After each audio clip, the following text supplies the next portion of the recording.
Hello दोस्तों, मैं कृष्णा आपका स्वागत करता हूं मैथ के इस सेशन में। आज का टॉपिक हमारा LCM HCF, LCM and HCF. आज हम जानेंगे कि एलसीएम होता क्या है, एचसीएफ होता क्या है, इसके बारे में पेपर में कैसे क्वेश्चन आते हैं। आज पूरे कंसेप्ट को डील करेंगे। इसके बाद हम जो भी थ्योरियाँ होंगी उसके बाद हम क्वेश्चन को करेंगे और एलसीएम एचसीएफ को बिल्कुल बारीकी से समझते हैं। पहले रियल में एलसीएम एचसीएफ होता क्या उसको जाने। एलसीएम का मतलब होता है लिस्ट कॉमन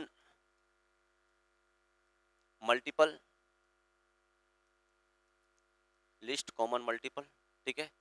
लिस्ट का मतलब होता है कम से कम, कम से कम। कॉमन का मतलब जो सभी में शामिल हो, जो सभी में शामिल हो, जो सभी में शामिल हो। और मल्टीपल का मतलब होता है गुणज, इसी को हम अपवर्त भी बोलते हैं, अपवर्त भी बोलते हैं। ठीक है। लिस्ट कॉमन मल्टीपल वह संख्या जो कम से कम हो, जो सही में शामिल हो, गुणज अपवर्त। ठीक है। जैसे एग्जाम्पल के तौर पे कोई एक नंबर लेते हैं, जैसे कोई नंबर लेते हैं 8, 12 और 16, है ना। इसका एलसीएम की चर्चा करते हैं। एलसीएम तो सबसे पहले तो उन बच्चों को समझना पड़ेगा कि एलसीएम एचसीएफ होता क्या है। तो उसमें मल्टीपल के बारे में चर्चा हो रही है। मल्टीपल, मल्टीपल, मल्टीपल का मतलब गुणज, गुणज। जैसे कोई भी नंबर हो, एग्जाम्पल के तौर पे जैसे हमसे पूछे कोई कि नहीं हमको 4 का मल्टीपल चाहिए, 4 का गुणज। इसका मतलब ये होता है कि 4 का टेबल 4 से स्टार्ट होगा। 4, 4 दूनी के 8, 4 तीन 12, 4 चौके 16। ये नंबर 4 का मल्टीपल है। यानी कि वह संख्या 4 का मल्टीपल क्या है, वह संख्या जो कि 4 से पूर्णतः विभाज्य होती है। 4 का मल्टीपल वो संख्या जो 4 से पूर्णतः विभाज्य होती है, उसे 4 का मल्टीपल कहते हैं। जैसे कि अगर 4 का हम टेबल करते हैं, 4, 4 दूनी 8, 4 तीन 12, 4 चौके 16। तो सर ये जो भी नंबर है अनंत तक जाएगी। सर जी ये सभी नंबर क्या है? सर जी 4 का मल्टीपल है। ठीक है। 4 का मल्टीपल ये नंबर। अब इसी मल्टीपल की बात करता है एलसीएम, इसी मल्टीपल की बात करता है एलसीएम। तो हम थोड़ा सा देखते हैं इसके बारे में। हम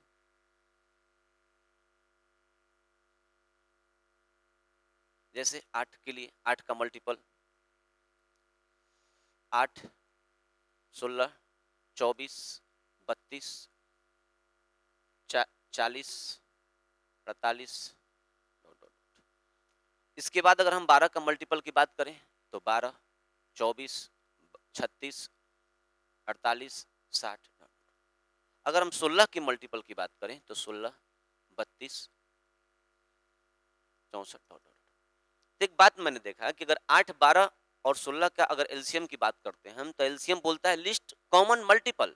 लिस्ट कॉमन मल्टीपल की बात करता है, मतलब कि तीनों संख्याओं में एक सबसे छोटी संख्या कौन है जो तीनों में कॉमन है। तो यहां से हम एक बात देखने का प्रयास करेंगे, जो 48 नंबर है, जो 48 नंबर है, 48 है ना, ये तीनों में कॉमन है।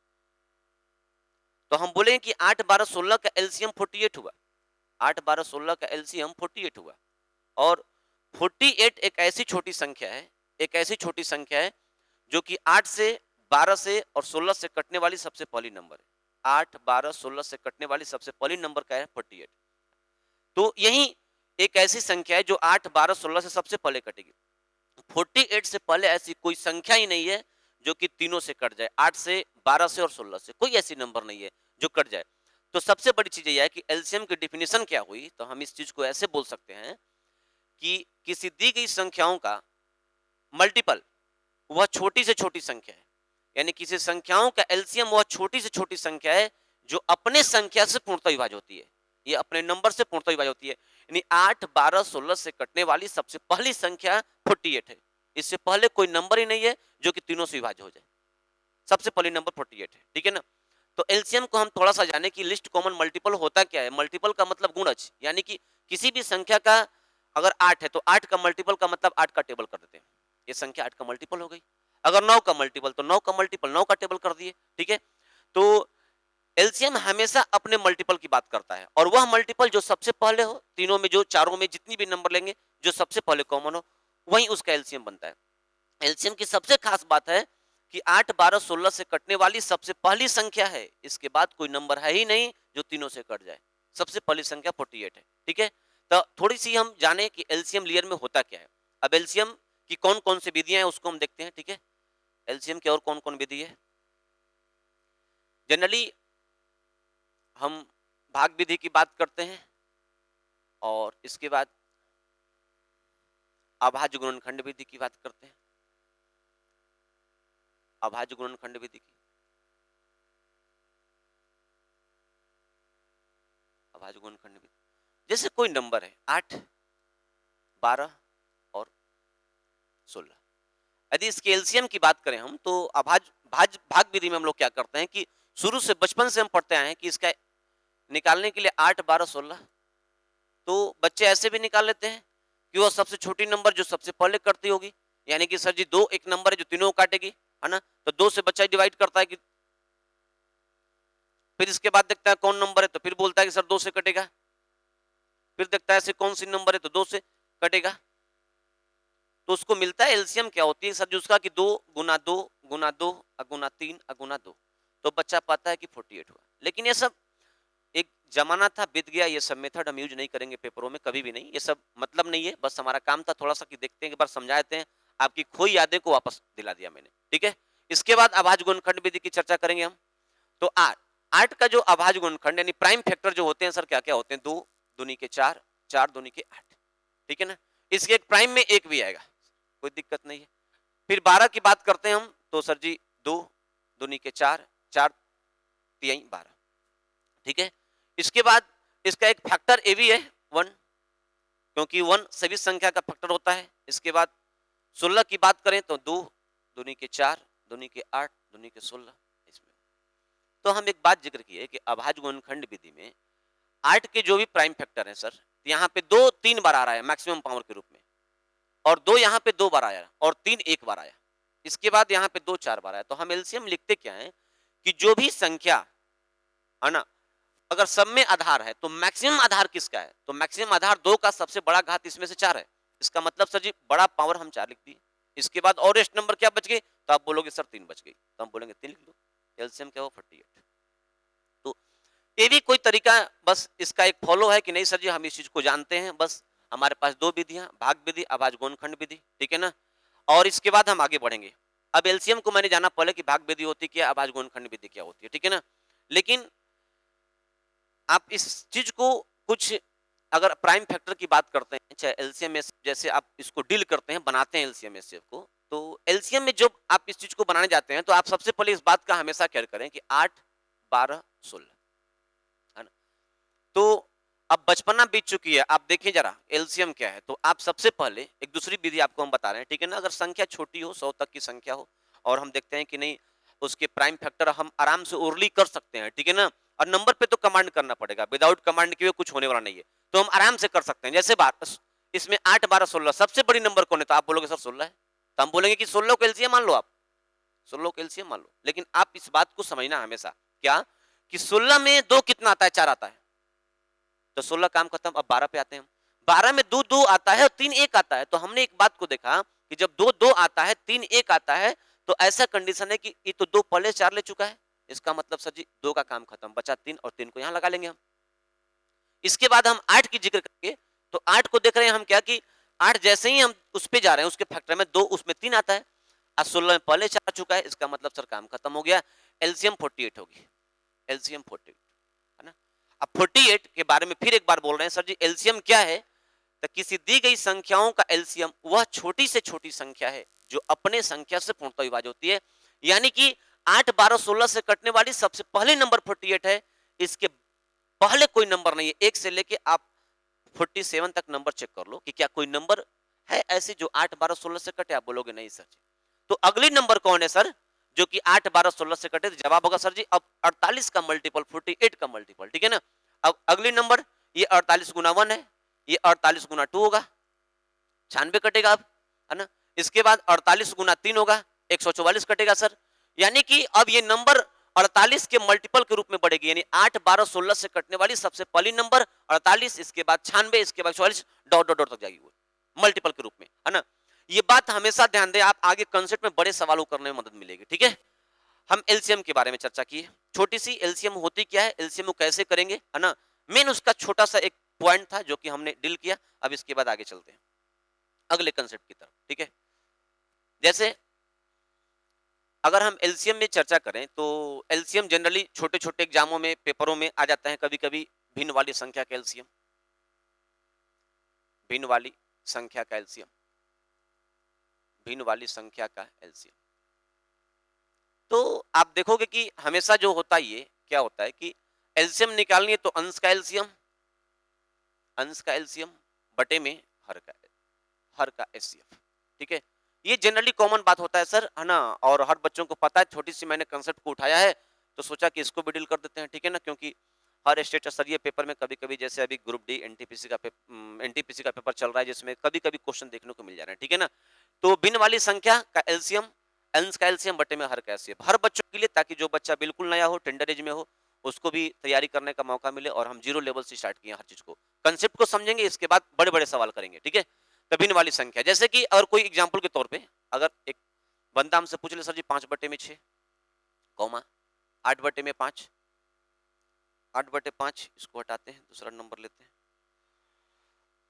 8 बटे 12 कौमा कौमा 4 बटे में 16 का इसका एलसीएम क्या होगा? तो जवाब होगा सर जी इसका एलसीएम होगा, इसका एलसीएम 5 8 4 का एलसीएम, 5 8 4 का एलसीएम बटे में 6 12 16 का एचसीएफ, ठीक है। तो यहां से हमने देखा कि 5 8 4 का एलसीएम क्या होगा, तो मैंने एलसीएम को 8 मान लिया, एलसीएम को 8 मान लिया। 8 में 2 3 को है, 2 4 पहले से आ चुका है, इस गुना इसमें 5 कर देंगे, क्योंकि सर जी 4 में 2 ठो पहले से आ चुका है, तो 40 एलसीएम हुआ। इसके बाद 6 12 16 का एचसीएफ, तुरंत एलसीएम के कंसेप्ट के बाद हम एचसीएफ पढ़ेंगे तो एलसीएम को बता देंगे कि एलसीएम कैसे होता है।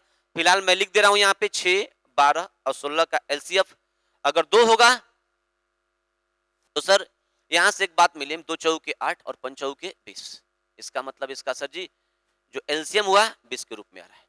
तो हम यहां से इस बात को जाने कि भिन्न वाली संख्या का जो एलसीएम क्या है, तो अंश का एलसीएम बटे में हर का एलसीएम, ठीक है ना। इसमें कोई विशेष सवाल नहीं आते हैं, कोई बड़े बड़े लेवल के सवाल नहीं आते, बस नॉर्मल एक जानने के लिए आपकी चीज पता होनी चाहिए।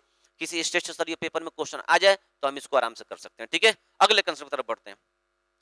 ये भिन्न वाली संख्याओं का एलसीएम हो गया।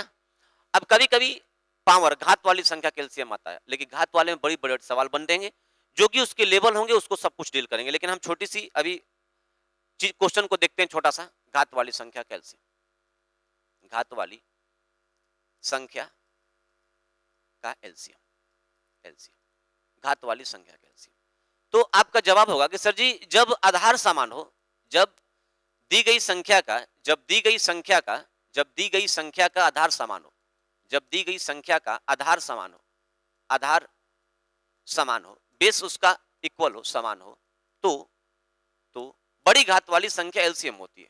तो बड़ी घात वाली संख्या, तो बड़ी घात वाली संख्या, तो बड़ी घात वाली संख्या एलसीएम होती है, तो बड़ी घात वाली संख्या एलसीएम होती है, ठीक है। जैसे एग्जांपल के तौर पे हम बता दें आपको, ठीक है ना, कि कोई भी नंबर है, जैसे कि 6 के पावर 2, 6 के पावर 4, 6 के पावर 5, 6 के पावर 7, 6 के पावर 9, 6 के पावर 1।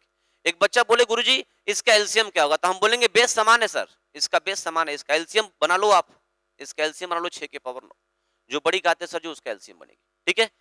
एग्जाम्पल 2 की बात करें हम, तो यहां से एक बच्चा हमसे पूछ सकता है कि सर जी कोई नंबर है 7 के पावर -2, 7 के पावर -3, 7 के पावर -8, 7 के पावर -1, 7 के पावर -7, सर इसका एलसीएम का जवाब होगा सर जी कि जो संख्या अगर बेस समान होगा तो सबसे बड़ी घात वाली संख्या एलसीएम होगी। तो सबसे बड़ी घात क्या है, तो जवाब होगा सही 7 के पावर -1, ये बड़ी घात है, तो 7 के पावर -1 इसका एलसीएम है ना।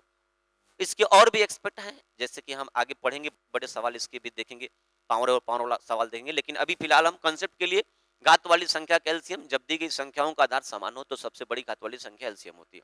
यदि सर घात समान न हो, आधार समान न हो तो क्या करेंगे, हम बोलेंगे सर अगर आधार समान न हो तो सभी संख्या को मल्टीपल कर देंगे हम आपस में। जैसे एग्जाम्पल के तौर पे यदि आधार समान न हो, यदि आधार समान न हो, यदि आधार समान न हो, यदि संख्या का आधार समान न हो, इक्वल ना हो अगर हो, तो आप ध्यान देंगे इस बात का कि जैसे कोई एक नंबर उठाते हैं हम एग्जाम्पल के तौर पे आपको समझाने के लिए, जैसे कोई नंबर है 4 के पावर 5, कॉमा यहाँ पे दिया है 5 के पावर 3, कोई नंबर है यहाँ पे और सर कुछ नंबर है 6 के पावर 4 का एलसीएम क्या होगा? तो अगर आधार समान ना हो सर, तो हम सबसे पहले इसको प्राइम फैक्टर के रूप में देख लेते हैं कि रियल में ये है क्या?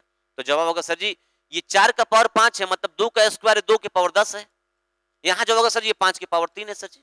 यहाँ जवाब होगा सर जी ये 2 गुना 3 के पावर 4 है सर, ये 2 गुना 3 के पावर 4 है। तो आप बोलोगे सर ये 2 के पावर 10 जो कहते हैं, ये 5 के पावर 3, ये 2 के पावर 4 और ये गुना 3 के पावर 4। तो एक स्टेप और आपको हम डील कर रहे हैं कि ये 2 10 गो और 2 4 गो, मतलब 2 14 गो है इस सीरीज में, इसके बाद 5 3 गो है, इसके बाद 3 4 गो है। तो जवाब होगा सर जी जो इसका एलसीएम होगा तो अलग अलग देखो आप 2 14 गो 5 3 गो 3 4 गो सबको एलसीएम लेना पड़ेगा और इस सवाल का एलसीएम सेम टू सेम बन जाएगा सर जी। क्योंकि सर जी इसके जितने भी प्राइम फैक्टर के नीचे वाले पार्ट हैं यानी कि आधार वाले वो सभी सर एलसीएम के तौर पे जाएंगे। तो जब दिए गई संख्या का आधार समान न हो तो उस संख्या का एलसीएम हमेशा क्या बनेगा? सभी संख्याओं का मल्टीपल हो जाएगा आपस में। ठीक है, अगले सवाल की तरफ चलते हैं हम, अगले कंसेप्ट की तरफ छोटा सा। और अभी तक से मैंने समझा कि आधार घात वाली संख्या का एलसीएम क्या होगा, घात वाली संख्या का एलसीएम कैसे निकलते हैं। तो बेसिक जानकारी में मैंने एलसीएम को जाना कि एलसीएम होता क्या है, इसके बाद मैंने पढ़ा कि एलसीएम भिन्न वाली संख्या का एलसीएम कैसे निकलता है, इसके बाद घात वाली संख्या का एलसीएम कैसे निकलता है। अब थोड़ी सी हम चर्चा करें दशमलव वाली संख्या का एलसीएम। ठीक है, दशमलव वाली संख्या का एलसीएम निकाल लेते हैं। दशमलव वाली संख्या का एलसीएम, दशमलव वाले संख्या का एलसीएम, संख्या का एलसीएम। ठीक है, अब दशमलव वाली संख्या के एलसीएम की चर्चा करते हैं। जैसे एग्जांपल के तौर पे कुछ भी नहीं, काफी कॉमन चीजें पेपर में आ जाते हैं सवाल यहाँ से, लेकिन बेसिक जानकारी आपको जानना चाहिए। जैसे एक एग्जांपल लेते हैं 0.6, 1.2, 0.36 का एलसीएम क्या होगा? एलसीएम तो आप इस बात का हमेशा ध्यान देंगे कि सर जी इसका एलसीएम निकालने की जब दशमलव वाली संख्या का एलसीएम निकालना होगा तो आप हमेशा हर को बराबर कर लें, जो नीचे हर है उसको इक्वल कर लें। जैसे ये 6 बटे में 10 है, ये 12 बटे में 10 है और ये 36 बटे में 100 है। ठीक है, तो आप हर को हमेशा इक्वल कर लें तो बेटर रहेगा। जैसे कि यहाँ पे ये 100 है तो हम सबको 100 कर लेते हैं, या आप जनरली 6 12 36 का एलसीएम निकाल के और बड़ी 2 अंक के बाद दशमलव 2 अंक के बाद दशमलव लगा सकते हैं। लेकिन आप 6 12 36 का अगर आप एलसीएम निकालते हैं, इसके बाद इसमें आप करें क्या कि 6 और इसके बाद 12 36 सबके हर को बराबर कर लें, जल्दी सवाल होगा। यानी कि इसको हर को बराबर करने यहाँ पे 100 एक जीरो लगेगा तो यहाँ भी एक जीरो होगा, यहाँ भी एक जीरो तो यहाँ भी एक जीरो। मैंने 10 से ऊपर नीचे मैंने मल्टीपल कर दिया और हर को सेम करे। जैसे ही हर को सेम किया अब 60 120 36 का एलसीएम, 60 120 36 का एलसीएम, 60 120 36 का एलसीएम। तो जवाब होगा सर जी इसका एलसीएम 60 120 36 का। अगर एलसीएम की बात करें तो एलसीएम 120 होगी इसमें से, इसके बाद 120 लेंगे तो 60 उसमें ऑटोमेटिक आ गया। तो हम देख क्या रहे हैं कि देखो 36 में क्या है, 36 में यहाँ पे सर जी 12 गुना 3 है। तो आप इस चीज को हमेशा ध्यान, जैसे देखो 60 है 120 है और इसके बाद 36 है। अगर हम एलसीएम की बात करें तो आप 2 से नहीं 12 से भी काट सकते डायरेक्ट, 12 25 60, फिर 12 से 10 बार में, फिर इसके बाद 12 3 36। तो आप क्या देखोगे यहाँ से कि सर जी 5 से काट सकते हैं, 5 एकम 5, 5 दूनी की 10, 5 3 जो कहते हो, तो 12 5 60, 60 दूनी 120, 120 3 360। तो हम यही बात बताना चाहते थे कि सर जो 120 कॉमन हुआ तो उसमें 60 तो ऑटोमेटिक आ गया, अब 12 भी आ गया, लेकिन 12 वाला 36 वाले का 3 बच चुका है, इसलिए हम 3 से वहां मल्टीपल कर देंगे तो क्या होगा सर जी 360 होगा। लेकिन 60 120 36 का अगर एलसीएम 360 है सर जी, 100 नीचे अगर हर के रूप में तो 100 का एलसीएम क्या होगा? तो आप बोलोगे सर 100 नीचे है तो 100 आप लगा दीजिए, कहते हैं यानी कि 360 बटे में इसका 100 100 100 का एलसीएम क्या होगा? तो आप बोलोगे 100 होगा तो हम 100 से भगा देंगे, एक कट जाएगा 3.6 इस सवाल को। ठीक है, तो हम इस बात को जाने कि दशमलव वाली संख्या का एलसीएम निकलता कैसे। दशमलव वाली संख्या यानी आप सबसे बेसिक कंसेप्ट इसका कि आप करो क्या कि हमेशा हर को इसमें दशमलव वाली संख्या का एलसीएम निकालना हो या एचसीएफ निकालना हो, हमेशा हर को इक्वल कर दो आप। अगर हर को इक्वल करोगे तो तुम्हें दिक्कत ना होगी, वरना हमेशा प्रॉब्लम खड़ा करेगा। कभी कभी जिसको हम एग्जाम्पल में इसको बताएंगे कि रियल में और मेथड से गलती क्यों हो जाता है। ठीक है, फिलहाल आप देखें इसको, आप देखें तो अभी तक से मैंने एलसीएम के बारे में चर्चा किया, इसके बाद एलसीएम के बारे में, एलसीएम को कैसे होता है, क्या लिस्ट कॉमन मल्टीपल होता है, क्यों नंबर उसको लेके आगे चलती है, इसके बाद डिफिनीशन के बारे में जाना, इसके बाद घात वाली संख्या का एलसीएम क्या होती है, भिन्न वाली संख्या होती है क्या होती है, दशमलव वाली संख्या एलसीएम क्या होती है। ठीक है, एलसीएम के जो बेसिक कंसेप्ट है जो हमको जानना जरूरी था उसको मैंने बता दिया। ठीक है, अब हम आते हैं एचसीएफ पर, थोड़ी सी बात कर लेते हैं एचसीएफ। एचसीएफ, है ना। कहीं कहीं जीसीडी भी इसको देखने को मिलता है। तो एचसीएफ का मतलब होता है highest common factor, highest common factor, common factor, ठीक है, हाईएस्ट कॉमन फैक्टर। हाईएस्ट का मतलब होता है बड़ा से बड़ा, बड़ा से बड़ा। समझाने के लिए इसका कि मतलब बच्चे समझ पाए चीजों को, कि अगर टेंडर एज के बच्चे तो भी जाने, कम से कम इसकी बिल्कुल एकदम देहाती भाषा है, ताकि हम समझ पाए इस चीज को। कॉमन का मतलब जो सभी में शामिल हो, जो सभी में शामिल हो, जो सभी में शामिल हो, जो सभी में शामिल हो। अब फैक्टर का मतलब होता है गुणनखंड, गुणनखंड मतलब अपवर्तक, अपवर्तक, ठीक है। अब देखो हाईएस्ट कॉमन फैक्टर कह रहा है कि बड़ा से बड़ा जो सब में शामिल हो, गुणनखंड अपवर्तक। फैक्टर का मतलब गुणनखंड, गुणनखंड का मतलब अपवर्तक। तो सबसे पहले हम फैक्टर को समझा दें थोड़ा सा आपको। फैक्टर होता क्या, जैसे कोई नंबर है 12, 12 का फैक्टर निकालना है, तो आप इस बात को जाने, नंबर सिस्टम में हम पढ़ेंगे बिल्कुल बढ़िया से कि रियल में फैक्टर होता क्या है, कौन संख्या है, कैसे निकालते हैं, इसके सम फैक्टर क्या है, ऑड फैक्टर क्या है, सब कुछ हम बताएंगे। 12 का फैक्टर, ठीक है। तो 12 का फैक्टर, 12 कौन कौन संख्या से विभाज्य होगा। तो आप बोलोगे सर 12 को काटने के लिए एक पहले तैयार है, उसके बाद 2 तैयार है, इसके बाद 3 तैयार है, इसके बाद 4 तैयार है, इसके बाद 6, इसके बाद खुद 12। तो हम, आप बोलोगे सर जी 12 कुल कितनी संख्याओं से कटेगी, किसी संख्या का फैक्टर क्या होता है। तो कोई भी संख्या का फैक्टर अपने संख्या को पूर्णतः विभाजित करता है। मतलब देखो 12 के फैक्टर 1 है, 2 है, 3 है, 4 है, 6 है, 12 है। इसका मतलब यह है कि 12 इन अपने सभी संख्याओं से कटेगी। तो 12 के फैक्टर, 12 के अपवर्तक यही नंबर होते हैं सर जी। किसी संख्या का फैक्टर वह संख्या होती है जो अपने संख्या को पूर्णतः विभाजित करती है। 3 नंबर इसका फैक्टर हुआ, ठीक है। अब हम बात करेंगे आगे सर कि फैक्टर को समझ गए तो बस सबसे इंपॉर्टेंट चीज है फैक्टर। इसके बाद जैसे कि एलसीएम में हम मल्टीपल की बात किए थे कि उसमें मल्टीपल क्या होता है, ठीक है ना। वो एलसीएम मल्टीपल की बात करता है, गुणज की बात करता है, लेकिन एचसीएफ फैक्टर की बात करता है ना। फैक्टर क्या होते हैं, किसी भी संख्या के फैक्टर अपने संख्या को पूर्णतः विभाजित करती है। लेकिन मल्टीपल क्या होते हैं सर जी, किसी संख्या का मल्टीपल अपने संख्या से विभाज्य होती है, जबकि फैक्टर अपने संख्या को विभाजित करती है। ध्यान देंगे इस बातों को, ठीक है। अब हम आगे बढ़ते हैं, थोड़ी सी इसके बारे में चर्चा करते हैं कि सर रियल में है क्या ये।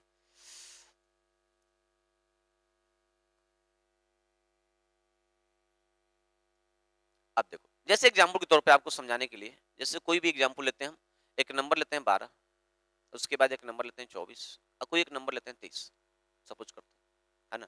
इसका एचसीएफ क्या होगा, इसका एचसीएफ, तो ध्यान देंगे आप इस बात को। 12 किससे किससे कटेगा, तो आप बोलोगे सर 1 से कटेगा,